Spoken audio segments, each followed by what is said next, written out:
Bueno, voy a hablar de Marguerite Yourcenar. Marguerite Yourcenar es una escritora que nació en Bélgica. No sé cómo estamos hablando re seria y cualquier. En Bélgica, en 1903. En realidad ella sí escribe en francés y vivió gran parte de su vida en Francia, en verdad, porque el padre era francés. Y murió en 1987 en Estados Unidos. Es relativamente contemporánea, digamos. Vivió más de 40 años en Estados Unidos y de hecho tiene las dos nacionalidades, la francesa y la estadounidense. Se mudó por cuestiones sociales, de que estaba la Segunda Guerra Mundial, y además porque estaba en pareja con una traductora de Estados Unidos y vivió con ella gran parte de los últimos años de su vida. Marguerite Yourcenar viene de una familia de aristócratas belgas y franceses. En su parto, cuando nace, muere su mamá. Entonces ella se cría con un padre ya bastante avanzado en edad, 50 añitos. Ajá. Nunca la manda a la escuela. Me acordaba de la gitana, que no va a la escuela, pero tiene como una educación, con profesores como en casa, hace homeschooling.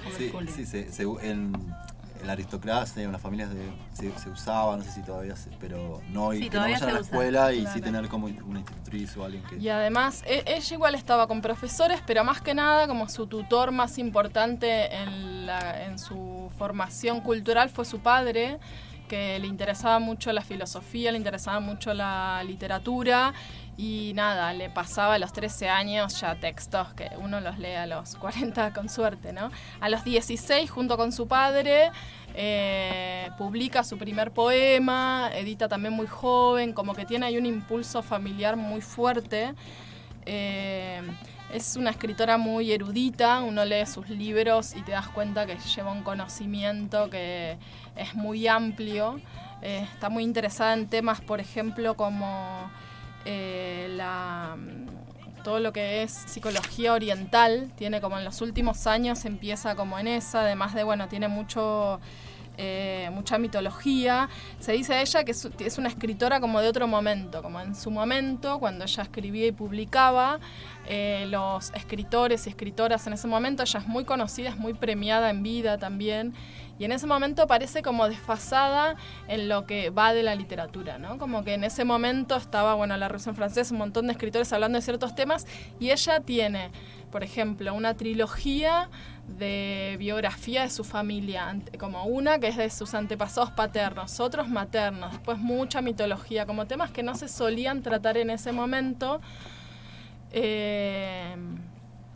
Y un poco para su época. No sé si adelantada, es como que para mí es muy auténtica en eso. A mí como que me gusta mucho ella es como increíble además escucharla hablar.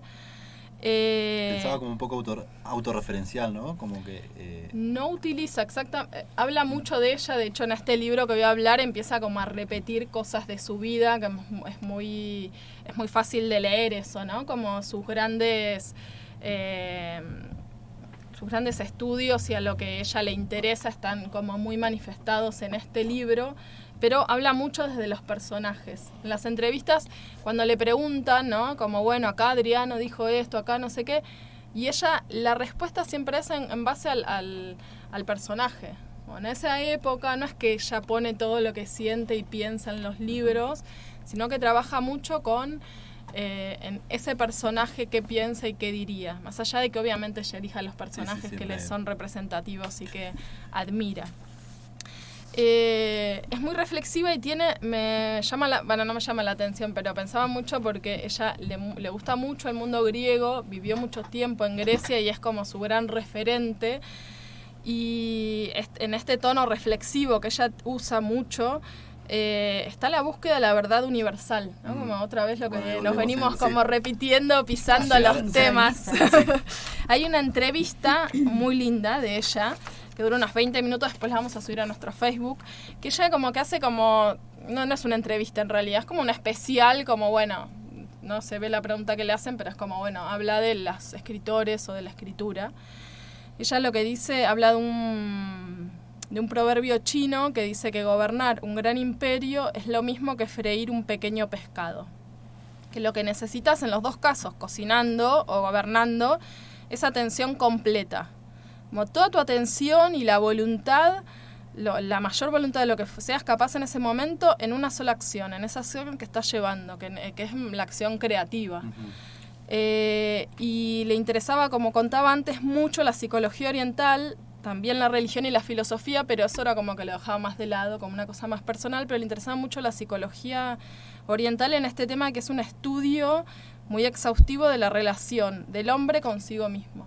Y ella dice que para un escritor, en este caso sería un artista en general, para que sea válido, para que sea un verdadero artista y lo que haga tenga ese arte que está buscando, estamos hablando, ¿no?, de los años, por ir a esta entrevista, no sé bien, pero debe ser en los 50, no, en los 60, no, en los 50, bueno, en los 60, ponele.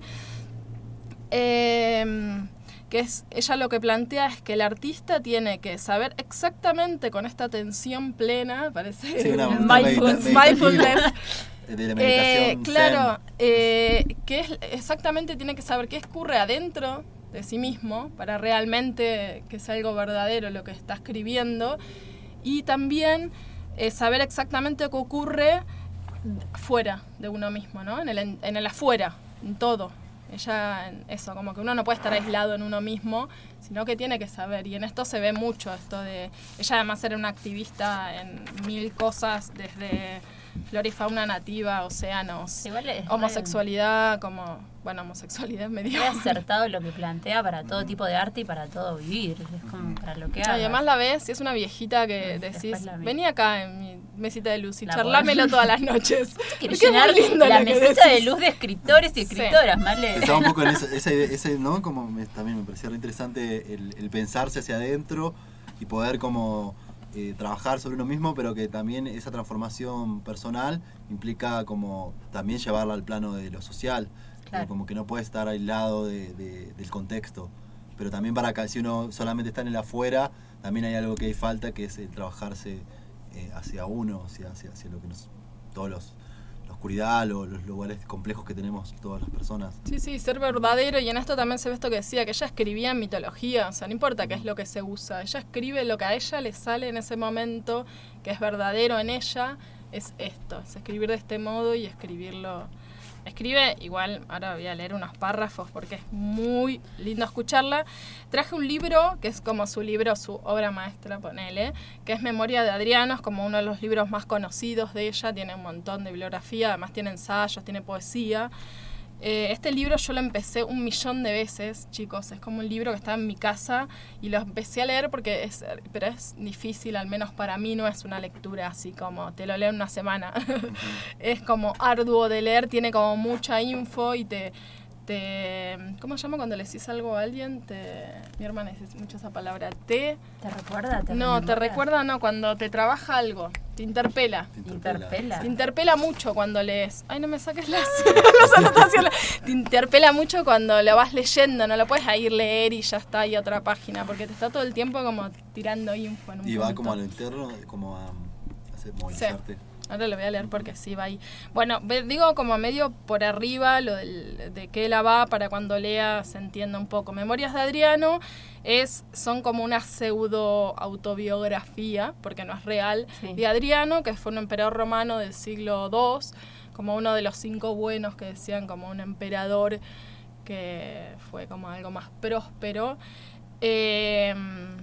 Y en realidad, obviamente no lo escribió Adriano, lo escribió ella, y es como una carta que escribe Adriano a Marco Aurelio, que es como su heredero, no de sangre, pero sí el que va a seguir su trono y su heredero, sobre...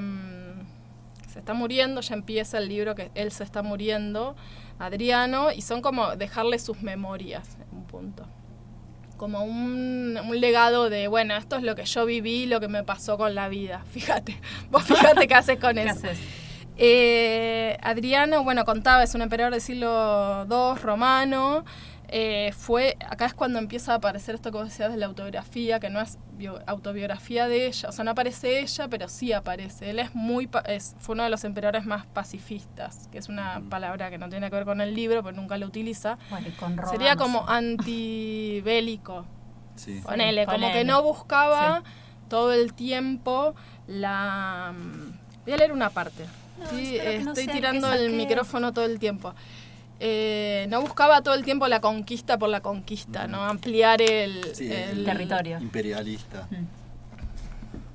Poco me importaba que el acuerdo obtenido fuese exterior, impuesto y probablemente temporario. Sabía que tanto el bien como el mal son cosas rutinarias, que lo temporario se prolonga, que lo exterior se infiltra al interior y que a la larga la máscara se convierte en rostro. ¿Esto no es buenísimo? Sí. A la larga la máscara se convierte en rostro.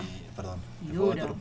No, digo Dios. que hay un montón de información de ideas, como vos decías hoy, como lo complejo que yo no había leído nada de ella, si bien la conocía, pero no tuve la oportunidad todavía de conocer su escritura. Ahí te los presto. Sí, después te lo voy a pedir. Y digo, pero sí, ahí ya en ese pequeño párrafo hay un montón de ideas, la idea del bien, la idea del mal, la idea de, no sé, del tiempo. Digo, como que cada cosa puede tener un significado como profundo y como a un montón de cosas. El orden en las fronteras no era nada si no conseguía persuadir a ese ropavejero judío y a ese carnicero griego de que vivieran pacíficamente como vecinos. La paz era mi fin, pero de ninguna manera mi ídolo. Como esto de que en realidad era antibélico en un lugar de que lo que le interesaba es que realmente como su reino, su imperio, no su reino, su imperio estaría conforme realmente, como la verdad, ¿no? Esto de la verdad verdadera. Sí, la verdad. Platón.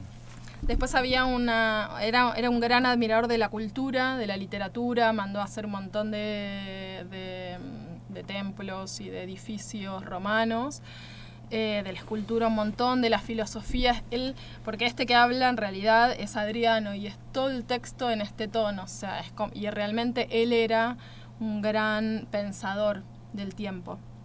De hecho, este libro se toma como referencia en un montón de enciclopedias de historia romana, o sea, es como muy fiel a la historia real de Adriano, toma como cosas, obviamente una investigación más profunda, pero más allá de esto que bueno, es ficción y es novela, está como tan bien contado, narrado. No, contado, narrado no, sino como que es tan verídico que hasta se utiliza como en enciclopedias sobre historia, digamos.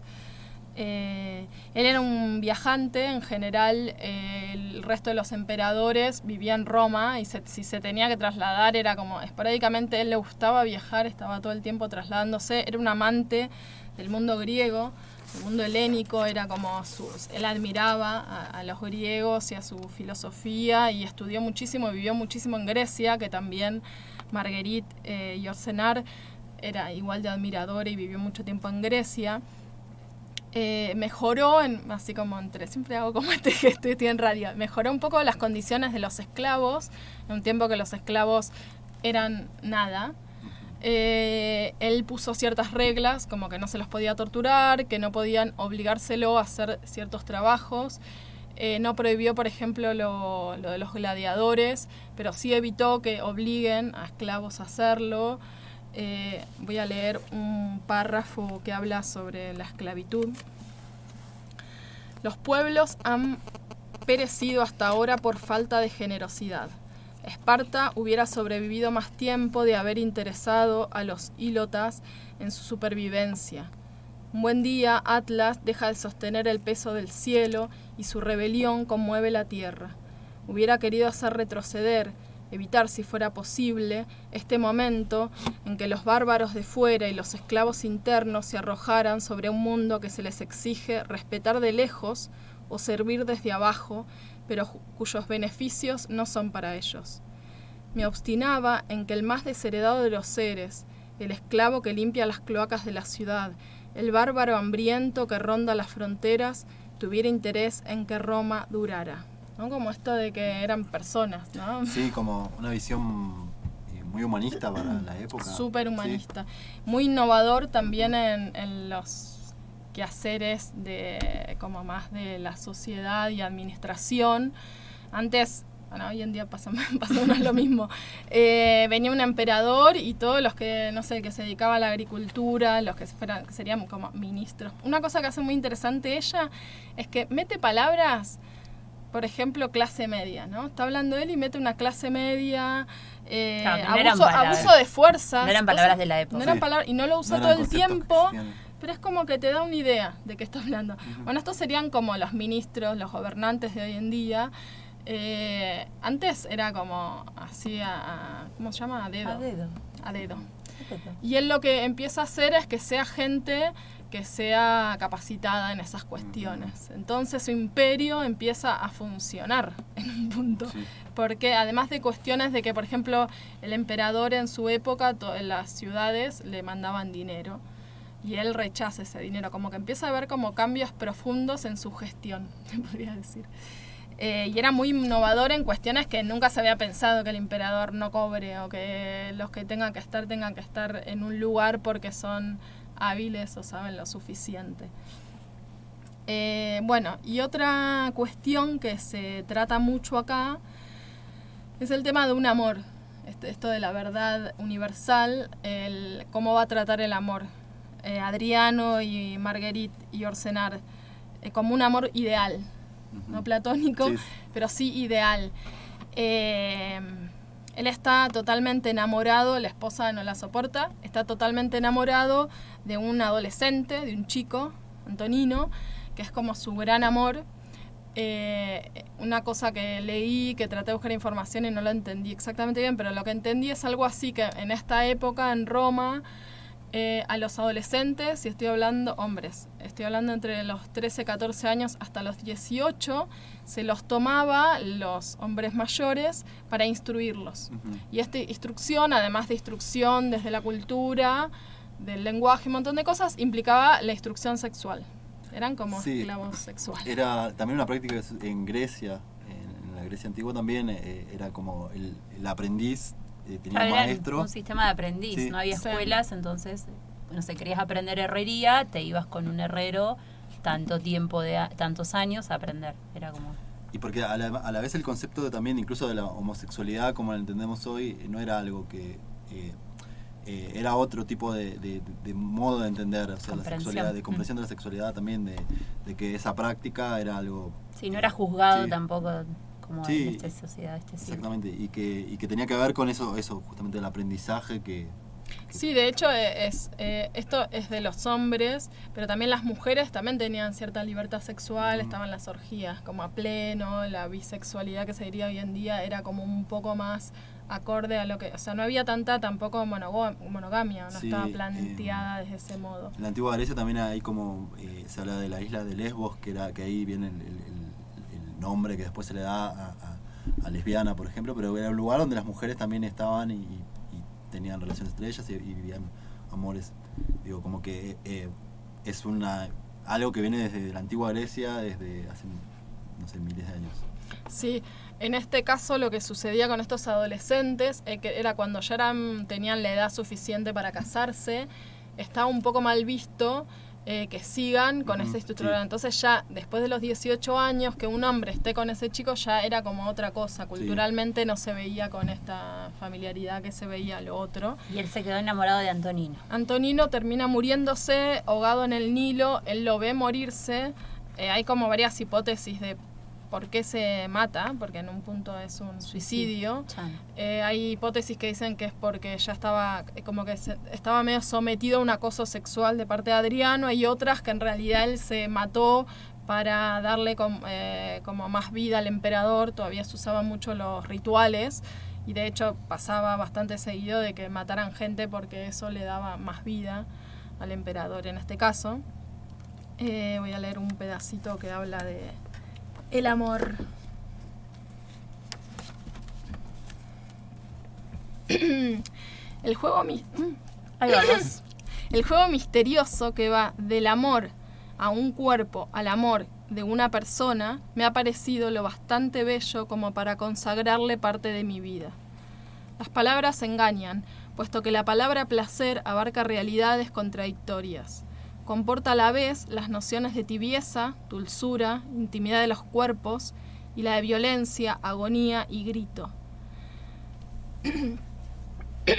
La obscena frasecita de Posidonio sobre el frote de 2 parcelas de carne, que te he visto copiar en tu cuaderno escolar como un niño aplicado, acá le está hablando de Marco Aurelio, no define el fenómeno del amor. Así como la cuerda rozada por el dedo no explica el milagro infinito de los sonidos. Esta frase no insulta a la voluptuosidad, sino a la carne misma. Este instrumento de músculos, sangre y epidermis, esa nube roja cuyo relámpago es el alma. Reconozco que la razón se confunde frente al prodigio del amor, frente a esa extraña obsesión por la cual la carne, que tan poco nos preocupa cuando compone nuestro propio cuerpo y que solo nos mueve a lavarlo, alimentarlo y, llegado al caso, evitar que sufra, puede llegar a inspirarnos un deseo tan apasionado de caricias simplemente porque está animada por una individualidad diferente a la nuestra y porque presenta ciertos lineamientos de belleza sobre los cuales, por lo demás, los mejores jueces no se han puesto de acuerdo. Aquí la lógica humana se queda corta, como en las revelaciones de los misterios, y no se ha engañado la tradición popular que siempre vio en el amor una forma de iniciación, uno de los puntos de contacto de lo secreto y lo sagrado. Bueno, podría seguir hablando del libro, pero creo que ya está un poco, porque tenía un par de anotaciones, pero por ahí es medio cansador. Recomiendo a Margarit Yourcenar, Memorias de Adriano. También tengo Cuentos orientales, que bueno, como yo soy una apasionada, son muy lindos. Fuegos, yo no sé si en la Biblioteca Popular Osvaldo Bayer cuáles tienen, seguro que algunos tienen, porque es como una escritora muy conocida. Y ya que digo Biblioteca Popular Osvaldo Bayer, bueno, vamos a estar ahí haciendo publicidad para un goulash solidario que es a beneficio de la Biblioteca Popular Osvaldo Bayer. Se venden ya unas porciones de 400 pesos más un brownie que podemos sumar y 100 pesos más. Se entrega el sábado 5 del 9 de 10 a 13 horas. Tienen que ir a retirarlo en la biblio. Y se reserva al 2944-315510. Vuelvo a repetir. Se reserva al 2944-315510. Se entregan el sábado 5 del 9 y bueno, es para poder recaudar fondos, gastos de la Biblia que le está ahí remando. Sí. Y con todo esto también de la pandemia, complicado para todos. Porción 400 pesos y si quieren también un brownie a 100 pesos. Estás escuchando Radio Aquerosen. Hasta las 8 de la noche por El Orejano, la radio comunitaria 98.1.